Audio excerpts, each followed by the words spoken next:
Appreciate you jumping on this. Absolutely. How's it going, man? Pretty good. Yeah, we've been grinding away, man, trying to dig ourselves out of this Yeah. mess. Yeah. You know. I like the So, library in the background there. oh yeah, I you recognize like the that? one book, Fanatical Prospecting. That's a good one. It's classic. Eat Their Lunch. Did you read that one? I'm reading it right now. I'm Solid only book. on chapter, I think, I'm in the beginning. It's either chapter 3 or 4. But that's been a really, really good one so far. Yeah, that one is like a totally different angle on the sales profession. Like Mm-hmm. it's the long-term play. It's kind of the customer success angle, which is kind of a hot topic Yep. a little bit right now. Mm-hmm. But yeah. What's your Yeah, great favorite stuff. book on the shelf back there? That's a loaded question. I think the favorite book on the shelf is probably the book up there called Spring Chicken. Okay. Have you heard of that one? I have not, no. Got it down. Spring Chicken, it's Stay Young Forever or Die Trying. It's a book on finding the fountain of youth. Cool. That's why I still play soccer. That's it. See? Still Living to look young. 120. See? There you go. Another thing going for me. No wrinkles yet. You know, this question started to pop in my mind about, you know, what makes the greatest cold caller ever. Because it's such a, you know, cold calling is coming out of, it seems, an era of shame. Yeah. You know, and starting to develop into a kind of a glorious position, you know, regardless of the title, you know. Obviously sales development rep or inside sales is, you know, more of the terminology these days, but it popped in my mind because, you know, we sell selling, and Yeah. I wanted to just kind of see, you know, what we only have our perspective, and so I wanted to kind of see what others had thought about this and how they're experiencing it. And I was pumped when you had commented because, you know, in your previous role, you were and still are passionate about the job. You know, so I thought that was pretty cool, and I think it's just helpful for us to know and continue to learn, and as we kind of grow our position. So, any background on what it is that kind of makes you passionate or you know, want to post on something like this? Yeah, I think to start, why I'm passionate about sales, I know we've had this discussion in the past. My dad has been in sales his entire career, and I've had a really great life because he was very successful in his job throughout his entire career, and I want to do the same thing for my future kids. So that's kind of where I fell in love with sales. I saw that he had a lot of success. He had a lot of fun with it, and I just was drawn to it at a pretty early age, and I knew that I was definitely going to go into sales well before I went into college. So and that's crazy for you to know that about your sales career so young. I think I've heard you on a few podcasts talking about that. I was just so impressed that someone wanted to be in that career so early on, because so many people fall into it. I mean, we've heard that on accident. Yeah, on accident. And I've been beginning to hear that discussion a lot more about actually choosing the career. So when you had posted, you know, I want to talk about that for a sec. So the greatest cold caller ever. It's interesting because I hear so much about like strategy. I hear so much about tactic and technique.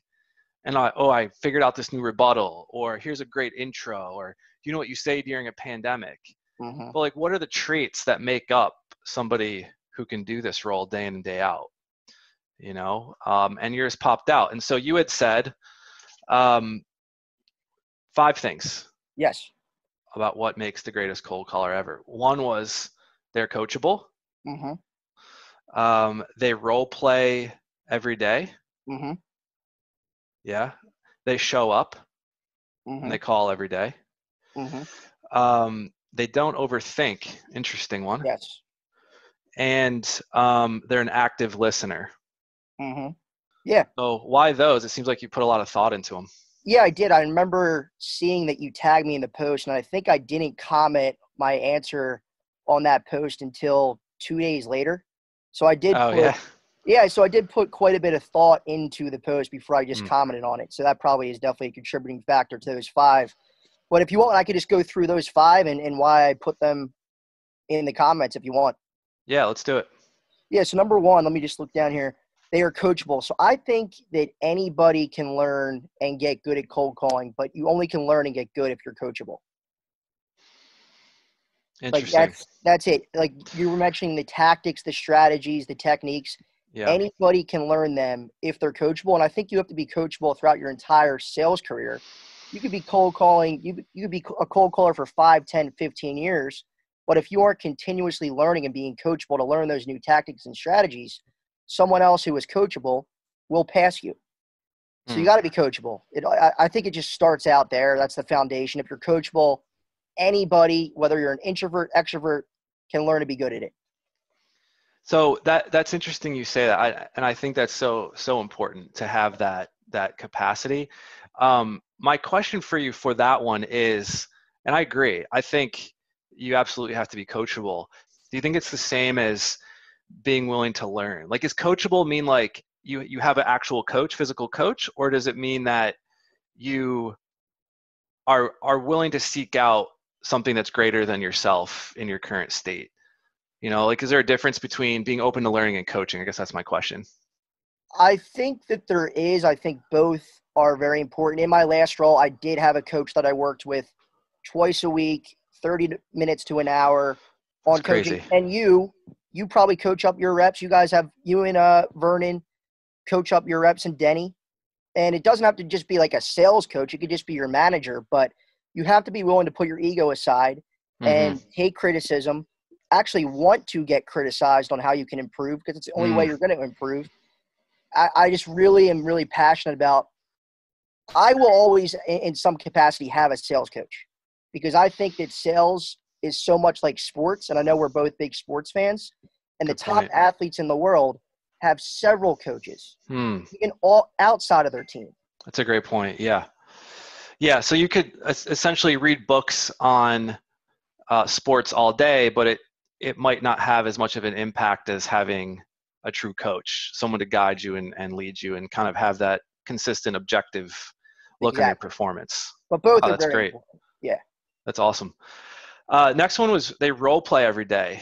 Yeah. What's the importance of doing role play every day versus maybe say like just calling, just actually performing the role? What's the difference? Yeah. So again, going back to the sports analogy, I don't think LeBron James shows up to the Staples Center for his basketball game at 9 p.m. and just walks on the court without warming up, without watching film, without lifting weights, without getting a lot of shots up. Yeah. He's not waiting. He's not like, you know what, I'm going to practice in the first quarter. I'm going to get warmed up before the game, so I'm not practicing my cold calls on live prospects. That's just a complete waste of an opportunity. It's doing yourself a disservice, the company, and the prospect. If you decide I'm not going to be warmed up, it doesn't take much to do 30 minutes of cold call role play in the morning. Yeah, and by the time you're picking up the phone, you're going through all your objection handlers, how to ask for the meetings, how to open the cold calls, how to handle any objection from the gatekeeper. And by that time, you're already in the flow of having conversations, and you're not practicing on a live prospect. Yeah. Unless you're Allen Iverson, of course, and then you don't practice. And guess what? This is going to sound bad coming from a guy from Philly. Like I have a lot of Allen Iverson memorabilia. I'm a big fan, but the reason why he never won a championship was probably because he didn't practice and didn't put the work in. Amen. And that's why players didn't 100%. play with him, because he just didn't practice. 100%. Wasn't a great teammate. So if he was more coachable and practiced more, I bet we would have had a championship by now. We're putting that on him. 100%. That's a very unpopular opinion in my friend group whenever I bring that up. But I love it though. Hey, you gotta have those. You gotta have those. Gotta. You know, that's pretty good, because I know a lot of times, like, I've jumped in the saddle with my team on a new script, on a new campaign, and it takes me 10, 15 calls to get into it and to have that rhythm. And if I would have done that prior with somebody, that first DM conversation that I would have had could have turned in a different direction. Mm-hmm. And guess what, Ryan? 2 jobs ago, I was working a sales job, an outside sales job, and we always did a lot of role playing before we went out to door knock. Yeah. And I hated it. Yeah. Absolutely dreaded it. And I knew that every other sales rep on the team also hated it. You're Hmm. putting yourself on the spot. There's Yeah. people watching you screw up. But then when I saw that, you know what, the role playing is actually helping me convert sales, convert meetings, and close deals, all that negativity around role playing and the me being uncomfortable to do it went completely out the window. And I think that you That's could get crazy. stale cold calling in a few hours. You can do Really, what? you could get stale cold calling in a few hours. So in my last job, I know we would role play sometimes in the morning, and then we would role play sometimes in the afternoon, maybe 2 sessions, 15 minutes each. And you could bang out 5 calls in 15 minutes role playing with your partner. Yeah. Doesn't take a lot of time. That's interesting. Yeah. It's kind of like halftime, right? Exactly. Like Mm-hmm. allows you to just kind of right before halftime or the second half starts in most sports, there's a little bit of warm up. I don't think about that. I never thought Mm-hmm. about that. Yeah. That's a good point. How about, they show up? What does that one mean? Because that one seems obvious, right? But Yeah, I what think does I that wrote. mean? Yeah, I think I wrote they show up to work with a They show up plan. they They show up know to work with a plan. they Okay. know exactly who they're going to call. They're not getting in at 8 o'clock in the morning and trying to find 100 people to call that I, day. that's They right. make the list either on the weekend or the night before. They know exactly what those conversations are going to look like. I remember I did a YouTube video. I was in a big sales slump in my last job. I had my worst month of the year. It was awful. And I diagnosed it because I was going into work. I was getting in early, but I was spending so much time figuring out and planning who to call. And it was taking up so much time. That was then taking up time for my role playing. I wasn't doing as much role playing as I should have every morning. And that's why I had a really bad month. And the next month when I went in with a plan every single day, I had my best month. And it's pretty simple. I think that the night before is when the next day starts. Mm. If you put the work in the night before, you're going to be set up for success. Yeah, that actually reminds me of that book, Fanatical Prospecting. I think that's the book where Jeb Blunt talks about, your platinum hours Mm-hmm. versus your golden hours. Yeah. Like as Yes, soon as nine exactly. o'clock hits or 8:30 or whatever that, the open businesses are open, that's when you start calling. But that hour before, that hour and a half before is when you prep. And I think it probably has to do too with this, like, that's just a framework, right? So Mm-hmm. like the night before, your platinum hours for the next day. Yeah, and you know So this. There's a lot of admin work that goes into any sales job. And if yeah. you can limit that admin work, like you said, outside of the golden hours, you're going to be much better and have a fatter pipeline, which a fat pipeline is beautiful. So Yes. Yes, please. admin stuff can get in the way of that. So just leave that to the night before or the weekend. I love it. How about don't overthink. This was interesting too. I was curious. No one else had really said that. Yeah. Why do you think that's important? Yeah. So we both play soccer, right? And Yeah. I think that when I am on the soccer field, when I'm thinking about what I should do next, when I'm overthinking, it's never went well for me on the soccer field. I don't know if you've ever done that where you're thinking about what should my next move be. Just go Yeah. where the game takes you, go where the call takes you. Don't overthink. And Mm. whenever I've overthinked in a cold call, it's never went that well. So that was the point on not overthinking for Yeah. calling. Yeah. That's a great point. Like sometimes I think that obviously you have to. It's almost like the way that you think, right? It's more about responding to your environment than planning for what to say in this moment, Exactly. right? Because you're definitely thinking, but you're thinking at a level that's more in connection with your intuition than it is with like what you memorized the night before or Hmm. something like that. I used to think a cold call was a linear experience. So you start at point Yeah. A, you're going to get to point B. I'm going to ask this question, Ryan, you're going to say this answer, or you're going to give me this Mm, objection.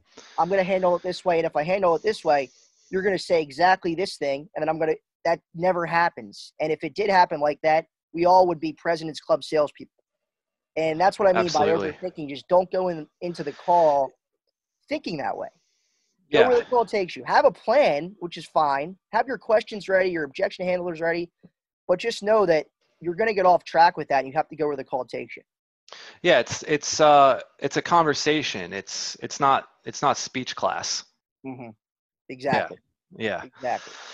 And I think last one was active listener. Yes. Yeah, so this is something that I actually struggled with for a while. I found that whenever I was cold calling and I actually had someone on the hook, the call was going great, but I actually wasn't listening to all the details they were providing me on the phone call. And when I got that feedback from my coach, because he could listen into some of my calls, and we worked on active listening, we did some exercises to work on that. I got a lot more meat on the bone for my AE to go out and hopefully close the deal. Love it. So Yeah, all they the could speak information to I a was lot gathering more. from active listening, and it's not just listening to what they say, it's how they say it, the tonality, the pacing. All of that is really important. I mean, Yeah. especially tonality and pacing. If their voice changes just a little bit and I'm actively listening to that, I know that, okay, it's time to ask for the appointment and exit this call because I'm running out of time here. You could just hear that just by a little difference in the pacing and the tonality that they're providing you on the cold call. So active listening is definitely key. Yeah, I hear you. Because that's really all you have, right? Like you don't have their face to read their body language, Mm-hmm. right? So you only have their voice, so you have to respond in kind. Yeah, great Mm-hmm. point. No, that's good stuff. What I thought is, so those are the 5, right? So Yep. they're coachable. They role play. They show up with a plan. Mm-hmm. They don't overthink. They're an active listener. That's solid. So it's interesting, just a couple of the other things that I didn't hear you say. I didn't hear you say, because a lot of people might have an assumption of what a really good cold caller should be. There's maybe a negative stereotype, but there's also maybe a positive stereotype or a kind of a characteristic that people might generally think a cold caller might have, right? Like a salesperson they typically think is maybe outgoing or gregarious. Mm-hmm. And I noticed that you didn't say that. No, I think there's been some salespeople that I've worked with who were introverts and they were better than me at cold calling. You know How why is they that were better than possible? me at cold calling? No. They were actually at that stage where I was, they were better listeners than I was. I found that introverts are better listeners sometimes, a lot of times, than extroverts. And because they were better listeners, yeah, they were a better cold caller than I was. because they could respond appropriately, like to exactly the need that they were reading from the prospect at the time. Exactly. That's a good point. Yeah, but That's I don't think you have to be an extrovert or out there and love meeting people. No, Yeah. I really do think obviously some people are going to be more talented than others, but Yeah. I think anybody could get good at cold calling. Yeah, I mean, it's such an isolated part of the sales process anyway, right? Mm-hmm. Like maybe there's some characteristics that would help an AE in the presentation or at the next step, but as a cold Absolutely. caller, your job is so isolated, it's such a specialization that you don't necessarily have to have the same characteristics as an AE and vice versa. Yep. Good stuff. So the other stuff that I found here, I want just to see any of your thoughts on these. What other people said. Other people said resilience. Oh yeah. All right. Actually, I think I added that one to yours. Like if I had to add anything to yours, mine was kind of resilient consistency. It's almost, your emotions go up and down so much, right? That that's a solid 5. Don't get me wrong, but yeah. the only other one I would probably consider is, and it's hard. It's hard to actually come up with better ones than that. But just some other dimensions is resilient consistency. Yeah, like your emotions are going up and down. You have a good day, you have a bad day, and it all depends on your results too, about where your emotions are. But you can't let that drive these activities that you mentioned. Oh, resilience is everything. But if you're not resilient, you got no shot. Yeah, this is a pre-qualification. Yeah, you got absolutely no shot. So if there's any college graduates watching this video who want to get into sales, if you're not resilient and tough and thick-skinned, you're not gonna do it. Yeah.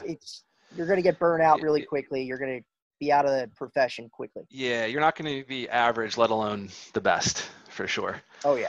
So some of the other ones, resilience, So I thought this one was weird, interesting. Curiosity. Mm-hmm. And that one made me stop and think a little bit. Curiosity, business acumen, um, perfecting the process, conviction, experience, and strategy. Any thoughts on any of those? Go through them one more time. Yeah. Resilience, Okay. curiosity, business acumen, perfecting the process. Interesting. Mm-hmm. Repetition, similar to yours. Conviction, experience, and strategy. Got it. There was one Yeah. that you said, I totally forget what it was, but I was going to make a point on Curiosity, business acumen, business perfecting the acumen. process. Okay. Business acumen. So I know that Anthony Iannarino talks Yes. a Our boy. lot. Yeah, talks a lot about business acumen. And I remember in my last job, I didn't come from an architecture, design, construction background Yeah. whatsoever. And in the first 6 months, I didn't do really anything to learn about the industry. Nothing. The last 6 months, I spent 30 minutes a week reading up on blog posts that our competitors are writing. Once I started reading up and learning about the industry, the ins and outs, the terminology, my cold call appointment setting went way up. Just Really? from the business acumen. Really? Just from 30 minutes a week reading some blog posts about what is going on in the industry, what are the new trends in office design, all that stuff. And that's just simple business acumen, 30 minutes a week. So I Right. think that's definitely important. Yeah, it's product service knowledge. It's being kind of a subject matter expert within the industry that you're in at some level. Yep. You know, that's And good then stuff. conviction's definitely huge. Yeah. So that's more of like the if you don't have conviction, you probably weren't going to get to average, let alone the best. Yeah, if you don't One of believe in the those. product or service, what it is that you might be able to help them out with, it Yeah. comes across, and again, it's not gonna work. Absolutely. Well, good stuff. This is awesome, man. Yeah. I think this is a good roundup of some of the traits because I don't know if they're talked about as much. I think that they're mentioned periodically, but we're so focused on the new skill or the new technique or the new whatever word to say that really looking at the character of a cold caller, something that's more, the long-term game rather than kind of short guru tricks. Yeah, if you have the You know? intangibles down, if you Yeah. just keep plugging and know that it does take time to figure this out. I remember in my last job that I was cold calling at, it took me 6 months to figure out how to effectively open the call, close the call, ask for the appointment, invite myself out, handle all the objections. It took me probably Yeah. and be confident with conviction. It took me 6 months. It takes time. And most days suck. I think Oh that yeah. 4 out of 5 days suck. It's that one day that's really good in the week. You set 5 appointments, you close a couple deals. Like, that's what keeps you going. You just got to know that most of the days suck. It's just like sports. Yeah, like practice, right? Just like, yep. Yeah. You learn to appreciate the process, right? And the small little wins during those days kind of give you that hope for the next opportunity. Yeah. And it's You cool. know? You mentioned it at the beginning of the call that not even a few years ago, cold calling was so frowned upon. And my roommates, my buddies, none of them know. I'm the only one of my friends who works in sales. They don't understand what I'm doing, why I'm cold calling, why I'm getting rejected. But if you go on LinkedIn nowadays, you can't scroll down the No. screen without seeing a cold call tip or tactic of the week. And it's really cool to see that sales is actually becoming a sought after craft. Oh, I love it. And Yeah. people actually want to get into it. I mean, you've been in sales a long time. I've been only in sales for 4 years. I've really only been taking it seriously for the past 2. But it's just been cool to see that it's now seen as actually a career, not just a throwaway job. I couldn't get any job, let's just be a salesperson. No, I think it's great because you're the one that's actually making connections out in the economy. You're giving people the ability to make choices and to have more freedom, you know, by providing the service, or whether you're saving time, whether you're saving cost, or whatever your service does, you're really giving people, the opportunity to be more free, and you're giving yourself that ability too. And that's one of my favorite things about sales, is that, yeah, of course, like we can chase money, we can have control of our destiny, but to me it's about having that freedom and creativity, and then combining it with like the learning, and just to kind of close out, I was going to say, like I like cold calling myself. Like I really enjoy it, but one of the reasons is because you always have the opportunity to learn, unless you're 100% closing, which will never happen in sales. No. There's always something, if you take full ownership, that you could, learn to convert higher in that next conversation. Absolutely. I think that's why I love this conversation, and just like hearing what makes the best cold caller. It challenges me. Like, I want to jump back on the phones tomorrow. Like I want to test out some stuff, Yeah. It motivates me. So, no, I appreciate your time, and Absolutely. would love. Thanks for having me on. Yeah. And anybody out there who thinks that they can add to this conversation. Yeah. As Matt said, like this role is developing so much. I think we have a lot to learn still. Oh my God, yeah. Right? Oh my God, yeah.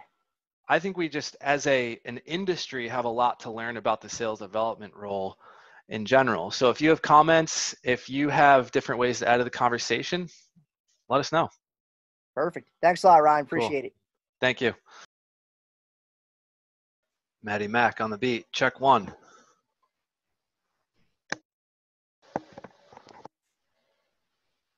Maddie Mac on the beat. Check one. Why can't I hear you? Dude, I'm so bad with Zoom.